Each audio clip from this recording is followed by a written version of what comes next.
ನಮಸ್ತೆ ಎಲ್ರಿಗೂ. Hi my dear student. Last ಕ್ಲಾಸಲ್ಲಿ ನಾವು transportation in animals and plants ಈ ಲೆಸನ್ನ 1 to 7th ಕ್ವೆಶನ್ನ ಡಿಸ್ಕಸ್ ಮಾಡಿದ್ವಿ. ಕ್ವೆಶನ್ ನಂಬರ್ 8ನ ನೋಡಿ. What are the components of blood? ರಕ್ತದ ಘಟಕಗಳು ಯಾವ್ದ್ಯಾವುದು? ಕಾಂಪೊನೆಂಟ್ಸ್ ಆಫ್ ಬ್ಲಡ್ ಯಾವ್ದ್ಯಾವುದು ಅಂತೇಳಿ. Blood is answer. Blood is A liquid. ಇದು ಒಂದು ದ್ರವ ಸಂಯೋಜಕಾಂಗಾಂಶ. ಬ್ಲಡ್ ಒಂದು ದ್ರವ ರೂಪದ ವಸ್ತು. Which has cells of various kinds suspended in it. ಈ ರಕ್ತದ ಜೀವಕೋಶಗಳಲ್ಲಿ various kinds of suspended cells ಇದೆ. ಸೆಲ್ಸಲ್ಲಿ ಅನೇಕ ವಸ್ತುಗಳಿದೆ. Main components of bloods are, ಆದರೆ ರಕ್ತದ ಪ್ರಮುಖ ಘಟಕ ಅಂದರೆ first one plasma. The fluid part of blood is called plasma. ರಕ್ತವನ್ನು ಫ್ಲೂಯಿಡ್ ಪಾರ್ಟ್ ಅಂದರೆ ದ್ರವರೂಪದಲ್ಲಿ ಇರುವಂತೆ ಮಾಡಿರೋದೆ ಈ ಪ್ಲಾಸ್ಮಾ ಎಂಬ ವಸ್ತು ಇದೆ. Next second one RBC. ನಿಮಗೆ ಇದರ ಎಕ್ಸ್ಪ್ಲೇಷನ್ ಅಲ್ಲದೆ 2 ಮಾರ್ಕ್ಸ್ಗೆ ಅಥವಾ 1 ಮಾರ್ಕ್ಸ್ಗೆ write the components. What are the components of blood ಅಂದರೆ just plasma, RBC, WBC and platelets ಇಷ್ಟು ಬರೆದ್ರು ಆನ್ಸರ್ ಸಿಗುತ್ತೆ. ಇಲ್ಲ ನಾನು ಅದರದ್ದು ಇನ್ಫಾರ್ಮೇಷನು ಬರಿತೀನಿ ಅಂದರೆ ಬರಿಬೋದು. ಪ್ಲಾಸ್ಮಾ ಅಂತ ಬರೆದು ಇಸ್ ಎ ಫ್ಲೂಯಿಡ್ ಪಾರ್ಟ್ ಅಂತ ಬರಿಬೋದು. ನೆಕ್ಸ್ಟ್ RBC ಅಂತ ಬರೆದು ರೆಡ್ ಬ್ಲಡ್ ಸೆಲ್ಸ್ ಅಂತ ಬರಿಬೋದು. ಇಷ್ಟು ಬರೆದ್ರು ಓಕೆ. WBC ಅಂತ ಬರೆದು ಇದ್ರ full form white blood cells ಅಂತ ಬರಿಬೋದು. ಪ್ಲೇಟ್ಲೆಟ್ಸ್ ಅಂತ ಬರೆದು it helps to clotting blood ಅಂತ ಬರೆದ್ರು ಆಗುತ್ತೆ. ಕ್ಲಾಟಿಂಗ್ ಬ್ಲಡ್ ಅಂತ ಓಕೆನಾ, ಶಾರ್ಟ್ ಆಗಿ ಈ ಥರ ಬರಿಬೋದು. ಇನ್ನಿದ್ರ ಎಕ್ಸ್ಪ್ಲೇಷನ್ ನೋಡೋಣ. RBC is one type of cells are the red blood cells. RBC ಅನ್ನೋದು ಕೆಂಪು ರಕ್ತ ಕಣದ ಒಂದು ವಿಧ, ಅಂದರೆ ರಕ್ತದಲ್ಲಿ ಒಂದು ವಿಧ ಇದು RBC ಅನ್ನೋದು. Which contains A red pigment called haemoglobin. ಅಂದರೆ ರಕ್ತದಲ್ಲಿ ಕಂಡುಬರುವಂತಹ ಈ ಕೆಂಪು ರಕ್ತ ಕಣದಲ್ಲಿ ಕಂಡುಬರುವಂತಹ ಹಿಮೋಗ್ಲೋಬಿನ್ ಅನ್ನೋದು ಎಂಬ ಪಿಗ್ಮೆಂಟ್ ಏನು ಮಾಡುತ್ತೆ, ಈ ರೆಡ್ ಬ್ಲಡ್ ಸೆಲ್ಸ್ಗೆ ಕೆಂಪು ರಕ್ತಕ್ಕೆ ಬಣ್ಣವನ್ನು ಕೊಡುತ್ತೆ. Which contain red pigment called haemoglobin. ಕೆಂಪು RBCನಲ್ಲಿ ಕಂಡುಬರುವಂತಹ haemoglobin is a one of the red pigment. WBC, the blood also has white blood cells. ಅದೇ ರೀತಿ ರಕ್ತದಲ್ಲಿ ಕೇವಲ ಕೆಂಪು ರಕ್ತ ಕೆಂಪಾಗೇ ಇರುತ್ತೆ, ಅದರಲ್ಲಿ ಬರೀ ರೆಡ್ ಬ್ಲಡ್ ಸೆಲ್ಸೇ ಇರಲ್ಲ, ಕೆಂಪು ರಕ್ತ ಕಣಗಳು ಮಾತ್ರ ಇರಲ್ಲ. WBC ಆದರೆ ನಮ್ಮ ಕಣ್ಣಿಗೆ ಕಾಣಲ್ಲ, ಅದು ರಕ್ತದ ಜೊತೆಗೇ ಮಿಕ್ಸ್ ಆಗಿರುತ್ತೆ. ಬಿಳಿ ರಕ್ತ ಕಣಗಳು ಅಂತೇಳಿ ವೈಟ್ ಬ್ಲಡ್ ಸೆಲ್ಸು ಸಹ ಇರುತ್ತೆ. Which fight against germs that may enter our body. ಈ ವೈಟ್ ಬ್ಲಡ್ ಸೆಲ್ಸ್ ಏನು ಮಾಡುತ್ತೆ, ನಮ್ಮ ದೇಹಕ್ಕೆ ಜಾರ್ಮ್ಸ್ಗಳು, ಈ ಥರ ಸೂಕ್ಷ್ಮಾಣುಜೀವಿಗಳು ನಮಗೆ ಹಾನಿಯನ್ನು ಉಂಟು ಮಾಡ್ತಕ್ಕಂಥ ಈ ಸೂಕ್ಷ್ಮಾಣುಜೀವಿಗಳು, ಮೈಕ್ರೋ ಆರ್ಗಾನಿಸಮ್ಸ್, ಜಾರ್ಮ್ಸ್ಗಳು ನಮ್ಮ ದೇಹಕ್ಕೆ ಎಂಟರ್ ಆದಾಗ ಅವುಗಳ ವಿರುದ್ಧ ಹೋರಾಡಿ ನಮ್ಮ ದೇಹವನ್ನು ರೋಗಗಳಿಂದ ರಕ್ಷಿಸೋದು ಈ WBCಯ ಕೆಲಸ. ಗೊತ್ತಾಯ್ತಾ? ಪ್ಲೇಟ್ಲೆಟ್ಸ್ ಕಿರುತಟ್ಟೆಗಳು. The clotting of blood is caused by another type of cells on the blood. ರಕ್ತದ ಕಂಡುಬರುವಂತಹ ಮತ್ತೊಂದು ವಿಧದ ಮತ್ತೊಂದು ವಿಧ ಅಂದರೆ ಅದು ಪ್ಲೇಟ್ಲೆಟ್ಸ್ ಕಿರುತಟ್ಟೆಗಳು. ಇದೇನು ಮಾಡುತ್ತೆ, ಕ್ಲಾಟಿಂಗ್ ದ ಬ್ಲಡ್ ಅಂದರೆ ರಕ್ತವನ್ನು ಹೆಪ್ಪುಗಟ್ಟಕ್ಕೆ ಸಹಾಯ ಮಾಡುವುದು ಒಂದು ಪ್ಲೇಟ್ಲೆಟ್ಸ್ ಕಿರುತಟ್ಟೆಯ ಕೆಲಸ. ಇದನ್ನು helps to clotting of blood ಅಂತ ಸಿಂಪಲ್ ಆಗಿ ಸಹ ಬರಿಬೋದು. ಇದಿಷ್ಟು ಕಾಂಪೊನೆಂಟ್ಸ್ ಆಫ್ ಬ್ಲಡ್ ಆ್ಯಂಡ್ ಅದರದ ಯೂಸಸ್. ನೆಕ್ಸ್ಟ್ ಕ್ವೆಶನ್ ನಂಬರ್ 9 ನೋಡಿ. Why is blood needed by all the parts of a body? Blood ರಕ್ತ ನಮ್ಮ ದೇಹದ ಎಲ್ಲ ಭಾಗಗಳಿಗೂ ಯಾಕೆ ಬೇಕು, ಏನಕ್ಕೆ ಅದು ಅವಶ್ಯಕತೆ ಇದೆ ಅಂತೇಳಿ. ಅಂದರೆ ನಮ್ಮ ದೇಹದಲ್ಲಿ ಎಲ್ಲೇ ನಮಗೆ ವೋನ್ಸ್ ಆದರೂ ಬ್ಲಡ್ ಬಂದ್ಬಿಡುತ್ತೆ ಅಲ್ವಾ. ನೀಲ್ಸ್ ಕಟ್ಟಾದರೆ ಬಿಟ್ಟರೆ ಏನಿಲ್ಲ, ಇಲ್ಲೇ ಸ್ವಲ್ಪ ಗಾಯ ಆದರೂ ಬ್ಲಡ್ ಬರುತ್ತೆ. ಅಂದರೆ ನಮ್ಮ ದೇಹದ ಎಲ್ಲ ಭಾಗದಲ್ಲೂ ರಕ್ತ ಇದೆ. ಹಾಗೆ ಯಾಕೆ ಬೇಕು ಹಾಗಾದರೆ ದೇಹದ ಎಲ್ಲ ಭಾಗದಲ್ಲೂ ಅಂತೇಳಿ ಪಾರ್ಟ್ಸಲ್ಲಿ. Blood transport substances like digested food from the small intestine to the other parts of the body. Blood ಏನು ಟ್ರಾನ್ಸ್ಪೋರ್ಟ್ ಸಬ್ಸ್ಟಾನ್ಸಸ್, ವಸ್ತುಗಳನ್ನು ಸಾಗಣೆ ಮಾಡುತ್ತೆ. ಎಲ್ಲಿಂದ, ಲೈಕ್ ಯಾವ ಥರ ಅಂದರೆ digested food from the small intestine. Small ಇಂಟೆಸ್ಟೈನಿಂದ ಅಂದರೆ ಸಣ್ಣ ಕರಳಿನಿಂದ ಏನನ್ನು ಜೀರ್ಣವಾದ ಆಹಾರವನ್ನು ಅಂದರೆ ಕಂಪ್ಲೀಟ್ ಡೈಜೆಷನ್ ನಮಗೆ ನಡೆಯೋದು ಸ್ಮಾಲ್ ಇಂಟೆಸ್ಟೈನಲ್ಲಿ. ಸಂಪೂರ್ಣವಾಗಿ ಜೀರ್ಣಕ್ರಿಯೆ ಕೊನೆಗೊಳ್ಳೋದು ಸ್ಮಾಲ್ ಇಂಟೆಸ್ಟೈನಲ್ಲಿ. ಅದು ಡೈಜೆಷನ್ ಕಂಪ್ಲೀಟಾಗಿ ಅದು ಗ್ಲೂಕೋಸ್ ಆಗಿ ಕನ್ವರ್ಟ್ ಆಗುತ್ತೆ. ಆ ಗ್ಲೂಕೋಸೇ ನಮಗೆ ನಮ್ಮ ದೇಹದಲ್ಲಿ ಎನರ್ಜಿ ರೂಪದಲ್ಲಿ ನಾವು ತಿಂದಂಥ ಆಹಾರ ನಮ್ಮ ದೇಹಕ್ಕೆ ಸಿಗುವಂಥದ್ದು. ಈ ಒಂದು ಡೈಜೆಸ್ಟೆಡ್ ಫುಡ್ಡನ್ನು ಬ್ಲಡ್ ಏನು ಮಾಡುತ್ತೆ, ನಮ್ಮ ದೇಹದ ಎಲ್ಲ ಭಾಗಗಳಿಗೂ to the other parts of the body ಅಲ್ಲಿಗೆ ತೆಗೆದುಕೊಂಡು ಬರುತ್ತೆ ಸ್ಮಾಲ್ ಇಂಟೆಸ್ಟೈನಿಂದ. ಅದ್ರ ಜೊತೆಗೆ it carries oxygen from the lungs to the cells of the body. ಆಮ್ಲಜನಕವನ್ನು ಎಲ್ಲಿಂದ? ಲಂಗ್ಸ್, ಶ್ವಾಸಕೋಶದಿಂದ ನಾವು ಉಸಿರಾಡುವಾಗ ತೆಗೆದುಕೊಂಡಂಥ ಆಮ್ಲಜನಕವನ್ನು ನಮ್ಮ ದೇಹದ ಎಲ್ಲ ಜೀವಕೋಶಗಳಿಗೆ, ಸೆಲ್ಸ್ ಆಫ್ ದ ಬಾಡಿಗೆ ತಲುಪಿಸೋದು ಆಮ್ಲಜನಕವನ್ನು, ಆಕ್ಸಿಜನ್ನ ಯಾವುದು? ಬ್ಲಡ್ಡು ಲಂಗ್ಸಿಂದ, ನಮ್ಮ ಶ್ವಾಸಕೋಶದಿಂದ ರಕ್ತ ಏನು ಮಾಡುತ್ತೆ, ಶ್ವಾಸಕೋಶದಲ್ಲಿರ್ತಕ್ಕಂಥ ಆಮ್ಲಜನಕವನ್ನು ತೆಗೆದುಕೊಂಡು ಬಂದು ನಮ್ಮ ದೇಹದ ಎಲ್ಲ ಜೀವಕೋಶಗಳಿಗೆ ತಲುಪಿಸುತ್ತೆ. It also transports waste removal from the body. ಅದಲ್ಲದೆ ಏನು, ನಮ್ಮ ದೇಹದಿಂದ ತ್ಯಾಜ್ಯ ವಸ್ತುಗಳನ್ನು ಹೊರ ಹಾಕೋದಕ್ಕೆ ಇದು ಸಹಾಯ ಮಾಡುತ್ತೆ blood. So it acts as A carries of various substances. ಹಾಗಾಗಿ ಈ ರಕ್ತವನ್ನು ಕ್ಯಾರೀಸ್ ಇದು ಯಾವ ರೀತಿ ರಕ್ತ ಕೆಲಸ ಮಾಡುತ್ತೆ? ಕ್ಯಾರೀಸ್, ವಸ್ತುಗಳನ್ನು ತೆಗೆದುಕೊಂಡು ಬರುವಂತಹ, ಹೊತ್ತೊಯ್ಯುವಂತಹ ಒಂದು ವಸ್ತುಗಳ ಸಾಗಾಣಿಕೆಯಲ್ಲಿ ವಸ್ತುಗಳನ್ನು ಹೊತ್ತುಕೊಂಡು ಬರುವಂತಹ ಒಂದು ಕಾರ್ಯವನ್ನು ಮಾಡುತ್ತೆ.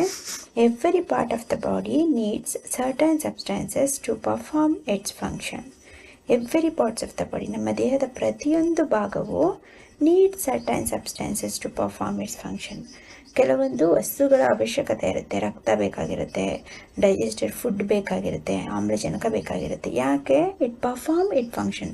ಪ್ರತಿಯೊಂದು ನಮ್ಮ ದೇಹದ ಅಂಗಗಳು, ಪ್ರತಿಯೊಂದು ಭಾಗವು ತನ್ನದೇ ಆದ ಕಾರ್ಯಗಳನ್ನ ನಿರ್ವಹಿಸ್ತಿರುತ್ತೆ. ಈಗ ನಮ್ಮ ದೇಹದಲ್ಲಿರ್ತಕ್ಕಂಥ ಕಣ್ಣು ನೋಡುವಂಥ ಫಂಕ್ಷನ್ ಮಾಡುತ್ತೆ, ಅದು ಕಿವಿ ಕೇಳಿಸ್ಕೊಳ್ಳುವಂಥ ಫಂಕ್ಷನ್ ಮಾಡುತ್ತೆ, ಟಂಗ್ ಟೇಸ್ಟ್ ಮಾಡಬೇಕು.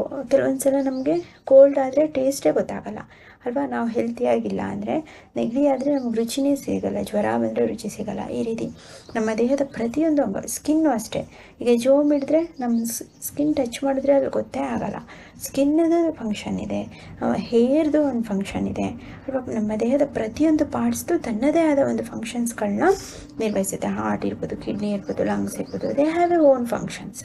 ಸೊ ಆ ಎಲ್ಲ ಕಾರ್ಯಗಳನ್ನ ಮಾಡೋದಕ್ಕೆ ಕೆಲವೊಂದು ಸಬ್ಸ್ಟೆನ್ಸಸ್ಗಳು, ವಸ್ತುಗಳು ಬೇಕಾಗುತ್ತೆ. ಸೊ ಹಾಗಾಗಿ ಈ ಬ್ಲಡ್ಡು ಅದನ್ನು ಸಪ್ಲೈ ಮಾಡೋದ್ರಲ್ಲಿ ಪ್ರಮುಖ ಪಾತ್ರವನ್ನು ವಹಿಸುತ್ತೆ. Additionally every part create some waste product for removal. ಅದೇ ರೀತಿ ನಮ್ಮ ದೇಹದ ಪ್ರತಿಯೊಂದು ಭಾಗವು ತ್ಯಾಜ್ಯ ವಸ್ತುಗಳನ್ನು ಉತ್ಪತ್ತಿ ಮಾಡುತ್ತೆ. ಅವುಗಳನ್ನ ವಿಸರ್ಜನೆ ಮಾಡೋದಕ್ಕೆ, ಹೊರ ಹಾಕೋದಕ್ಕೆ ಈ ಬ್ಲಡ್ಡು ಹೆಲ್ಪ್ ಮಾಡುತ್ತೆ. Blood is needed by all parts of the body so that, ರಕ್ತ ನಮ್ಮ ದೇಹದ ಪ್ರತಿಯೊಂದು ಭಾಗಗಳಿಗೂ ಅವಶ್ಯಕವಾಗಿದೆ. ಅಲ್ಲದೆ various substances can be supplied to them. ಇತರ ವಸ್ತುಗಳನ್ನು ದೇಹದ ಎಲ್ಲ ಭಾಗಗಳಿಗೂ ಸಾಗಿಸೋದಕ್ಕೆ and waste can be remove from them. ದೇಹದ ಎಲ್ಲ ಭಾಗಗಳಿಂದ ತ್ಯಾಜ್ಯ ವಸ್ತುಗಳನ್ನು ತೆಗೆದುಕೊಂಡು ಬಂದು ಹೊರ ಹಾಕೋದಕ್ಕೂ ಈ ರಕ್ತ ಸಹಾಯವನ್ನು ಮಾಡುತ್ತೆ. ಆಯಿತಾ? ಸೊ ಹಾಗಾಗಿ blood is very important to in our all animals and needed all parts of the body. ರಕ್ತ ಅನ್ನೋದು ನಮ್ಮ ದೇಹದ ಪ್ರತಿಯೊಂದು ಭಾಗಕ್ಕೂ ಅವಶ್ಯಕವಾದಂತಹ ವಸ್ತು. ಆಯ್ತಾ? ಸೊ ನೆಕ್ಸ್ಟ್ ಕ್ವೆಶನ್ ನಂಬರ್ 10 ನೋಡಿ. What makes the blood look red? ರಕ್ತ ಕೆಂಪಾಗಿ ಕಾಣಲು ಕಾರಣ ಏನು? ಯಾಕೆ ರಕ್ತದ ಬಣ್ಣ ಕೆಂಪಾಗಿರುತ್ತೆ? Because the presence of haemoglobin. ರಕ್ತದಲ್ಲಿ ಇರ್ತಕ್ಕಂತಹ ಹಿಮೋಗ್ಲೋಬಿನ್ ಎಂಬ pigment makes blood appear red. ರಕ್ತವನ್ನು ಕೆಂಪಾಗಿ ಕಾಣುವಂತೆ ಮಾಡುತ್ತೆ. ಗೊತ್ತಾಯ್ತಾ? The presence of haemoglobin makes blood appear red. ರಕ್ತದಲ್ಲಿರ್ತಕ್ಕಂಥ ಹಿಮೋಗ್ಲೋಬಿನ್ ನಮ್ಮ ಕೆಂಪು ರಕ್ತದ ಬಣ್ಣಕ್ಕೆ, ನಮ್ಮ ರಕ್ತ ಕೆಂಪಾಗಿ ಕಾಣಲು ಕಾರಣ ಆಗಿದೆ. ಗೊತ್ತಾಯ್ತಾ? ನೆಕ್ಸ್ಟ್ ಕ್ವೆಶನ್ ನಂಬರ್ 11 ನೋಡಿ. Describe the function of the heart. ಅಂದರೆ ಹೃದಯದ ಕಾರ್ಯ,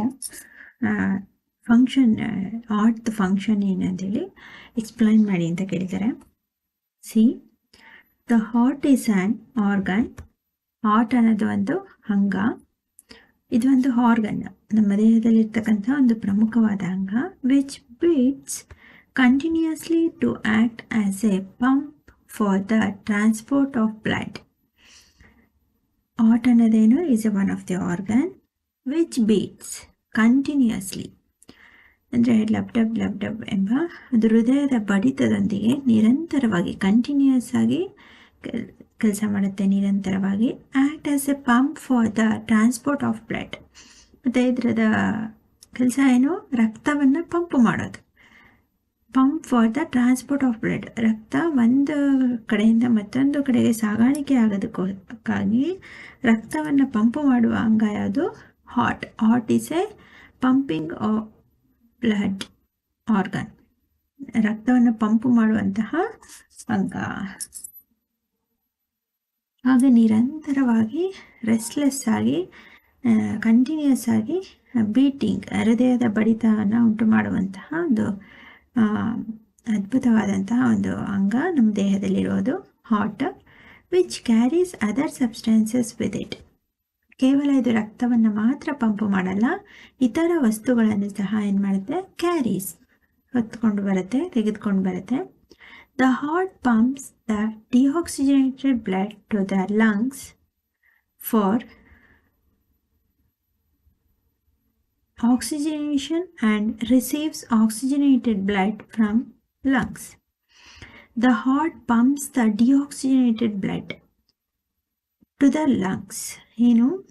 ರಕ್ತದ ಮೂಲಕ ಏನು?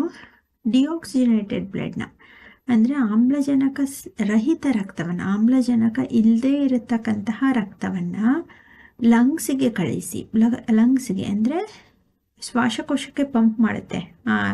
ಆಮ್ಲಜನಕ ರಹಿತ ರಕ್ತವನ್ನು ಶ್ವಾಸಕೋಶಕ್ಕೆ ಪಂಪ್ ಮಾಡಿ ಆ ಶ್ವಾಸಕೋಶದಿಂದ oxygenation and receives oxygenated blood from the lungs. ಮತ್ತೆ ಏನು ಮಾಡುತ್ತೆ? ಆ ಶ್ವಾಸಕೋಶದಿಂದನೇ ಆಕ್ಸಿಜನೇಟೆಡ್ ಬ್ಲಡನ್ನು ರಿಸೀವ್ ಮಾಡ್ಕೊಳ್ಳುತ್ತೆ, ತೆಗೆದುಕೊಂಡು ಬರುತ್ತೆ. ಅಂದರೆ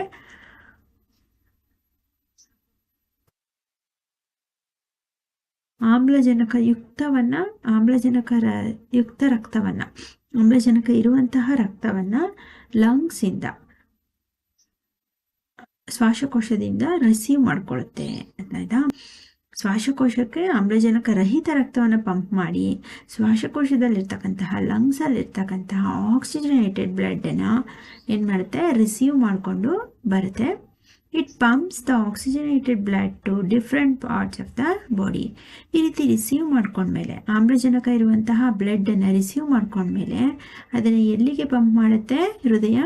it pumps the oxygenated blood to different parts of the body. ದೇಹದ ವಿವಿಧ ಭಾಗಗಳಿಗೆ ಆಮ್ಲಜನಕ ಇರುವಂತಹ ರಕ್ತವನ್ನು ಸಾಗಾಣಿಕೆ ಮಾಡುತ್ತೆ, ಪಂಪ್ ಮಾಡುತ್ತೆ, ರವಾನೆ ಮಾಡುತ್ತೆ.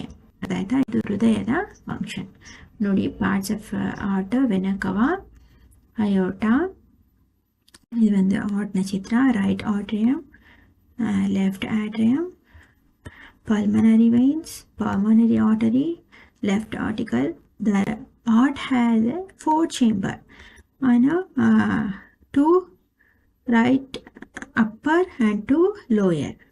ಮೇಲ್ಭಾಗದಲ್ಲಿ 2 ಕೋಣೆಗಳಿರುತ್ತೆ, ಕೆಳಭಾಗದಲ್ಲಿ 2 ಕೋಣೆಗಳಿರುತ್ತೆ. ಕೆಳಭಾಗದಲ್ಲಿ ವೆಂಟ್ರಿಕಲ್ಸ್ ಇದ್ದರೆ ಅಪ್ಪರಲ್ಲಿ ಮೇಲ್ಭಾಗದಲ್ಲಿ ಏಟ್ರಿಯಮ್ ಇರುತ್ತೆ. Both are left and right sides ಇರುತ್ತೆ.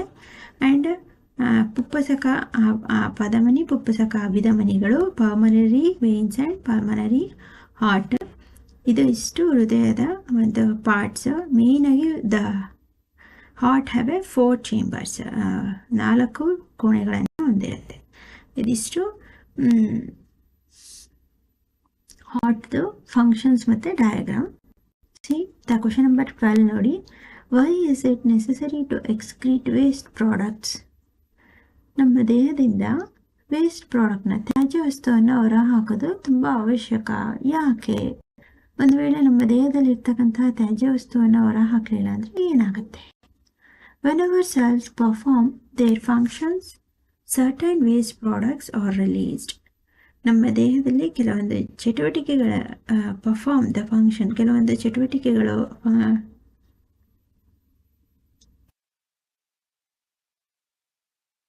ಕೆಲವೊಂದು ಕಾರ್ಯಗಳು ನಡೆದಾಗ ವೇಸ್ಟ್ ಪ್ರಾಡಕ್ಟ್ ರಿಲೀಸ್ ಆಗುತ್ತೆ, ತ್ಯಾಜ್ಯ ವಸ್ತುಗಳು ಉತ್ಪತ್ತಿ ಆಗುತ್ತೆ. These are toxic for our body. ಈ ತ್ಯಾಜ್ಯ ವಸ್ತುಗಳು ವೇಸ್ಟ್ ಪ್ರಾಡಕ್ಟ್ ಏನು ನಮ್ಮ ದೇಹಕ್ಕೆ ಟಾಕ್ಸಿಕ್ ಅಂದರೆ ವಿಷಕಾರಿಯಾಗಿದ್ದು, ನಮ್ಮ ದೇಹಕ್ಕೆ ಇದೊಂದು ಟಾಕ್ಸಿಕ್ ಫಾರ್ ಅವರ್ ಬಾಡಿ, ನಮ್ಮ ದೇಹಕ್ಕೆ ವಿಷಕಾರಿಯಾಗಿದ್ದು. And hence need to be removed from the body. ಇದು ನಮ್ಮ ದೇಹಕ್ಕೆ ಒಂದು ತ್ಯಾಜ್ಯ ವಸ್ತು ವಿಷಕಾರಿ, ಅದನ್ನೇ ನಾವು ಇಟ್ಕೊಂಡ್ರೆ ನಮ್ಮ ದೇಹಕ್ಕೆ ಹಾನಿ ಉಂಟಾಗುತ್ತೆ. ಸೊ ಹಾಗಾಗಿ ಅದನ್ನ ಏನು ಮಾಡಬೇಕು, ವಿಸರ್ಜನೆಯನ್ನು ಮಾಡಬೇಕು.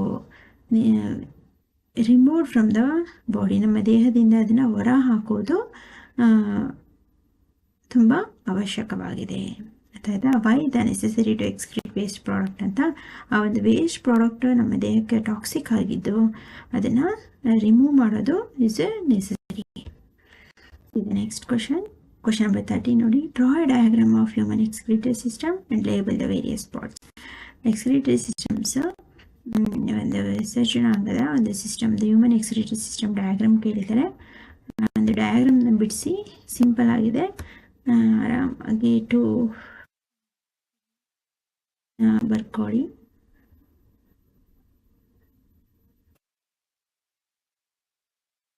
ಟು ಪೈಪ್ಸ್,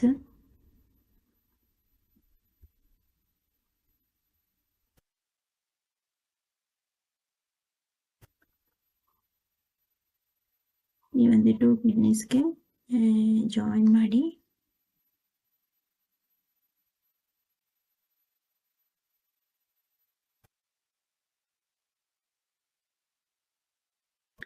ಇಲ್ಲಿಂದ ಯುರಿನರಿ ಯುರೇಟರ್,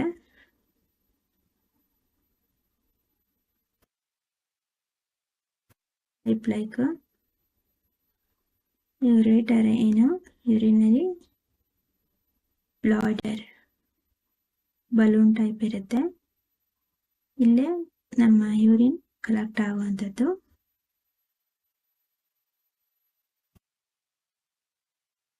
ಇಲ್ಲಿಂದ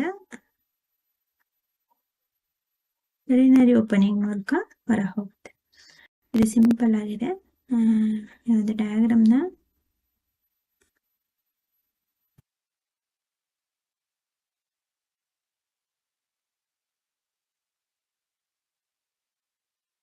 ಬಿಡಿಸಿ ಲೇಬಲ್ ಮಾಡಿ. ಕಿಡ್ನಿ, ಇದು 2 ಕಿಡ್ನಿ ಇರುತ್ತೆ. 2 kidneys, the ureter and the urinary bladder, the ureter, urinary bladder and the urethra and opening. These 2 parts. This is human excretory system, the diagram. This functions ಬೇಕು ಅಂದರೆ ಒಂದು 2 functions text ಬುಕ್ಕಲ್ಲಿ ಒಂದು 2 lines ಬರೀಬೋದು. ಇದಿಷ್ಟು complete ಒಂದು transportation in ಪ್ಲಾಂಟ್ಸ್ನ complete exercise question and answers. ಏನಾದ್ರು doubts ಇತ್ತು, ಅರ್ಥ ಆಗಲಿಲ್ಲ ಕೆಲವೊಂದು ಕ್ವಶನ್ಸ್ಗೆ ಅಂದರೆ ಅದನ್ನು ಡಿಸ್ಕ್ರಿಪ್ಷನಲ್ಲಿ ಕಮೆಂಟ್ ಮಾಡಿ. ಆ್ಯಂಡ್ ಈ ಎಕ್ಸಸೈಸ್ ಕ್ವಶನ್ ಆ್ಯಂಡ್ ಆನ್ಸರ್ಸ್ ಆದಮೇಲೆ ನಾನು ಲೆಸನ್ ಮಾಡಬೇಕಾದ್ರೆ ಕೊಟ್ಟಿರ್ತಕ್ಕಂತಹ ಹೋಮ್ವರ್ಕ್ ಕ್ವಶನ್ಸ್ನ ಅಡಿಷನ್ ಕ್ವಶನ್ಸ್ ಅಂತ ಹಾಕ್ಕೊಂಡು ಅದಕ್ಕೆ ಆನ್ಸರ್ ಮಾಡಿ ಇಟ್ಕೊಳ್ಳಿ. ಅದು ನಿಮ್ಮ ಟೆಸ್ಟ್ಗೆ ಎಕ್ಸಾಮ್ಸ್ಗೆಲ್ಲ ಹೆಲ್ಪ್ ಆಗುತ್ತೆ. ಆ್ಯಂಡ್ ಆದಷ್ಟು ಟೆಕ್ಸ್ಟ್ ಬುಕ್ನ 2 or 3 times ರೀಡ್ ಮಾಡಿ, ಆಡಿಯೋನ ಕೇಳಿಸ್ಕೊಂಡು ಲೆಸನ್ನ ಅರ್ಥ ಮಾಡ್ಕೊಳ್ಳಿ. ಆದಷ್ಟು ನಿಮ್ಮ ಫ್ರೆಂಡ್ಸ್ಗಳಿಗೂ ಶೇರ್ ಮಾಡಿ, ಅವರು ನೀಟಾಗಿ ನೋಟ್ಸ್ ಮಾಡಿಕೊಂಡು ಅವ್ರ ಜೊತೆನೂ ಡಿಸ್ಕಸ್ ಮಾಡಿ ಓದ್ಕೊಳ್ಳಿ. ಪ್ಲೇಲಿಸ್ಟ್ ಚೆಕ್ ಮಾಡಿದ್ರೆ ಒಂದು ಲೆಸನ್ ಕಂಪ್ಲೀಟ್ ವೀಡಿಯೋಸ್ ಇಟ್ಬಿಡುತ್ತೆ. Okay my dear student, next ಲೆಸನಲ್ಲಿ ಡಿಸ್ಕಸ್ ಮಾಡೋಣ. ಇಷ್ಟರಲ್ಲಿ ಥ್ಯಾಂಕ್ ಯು.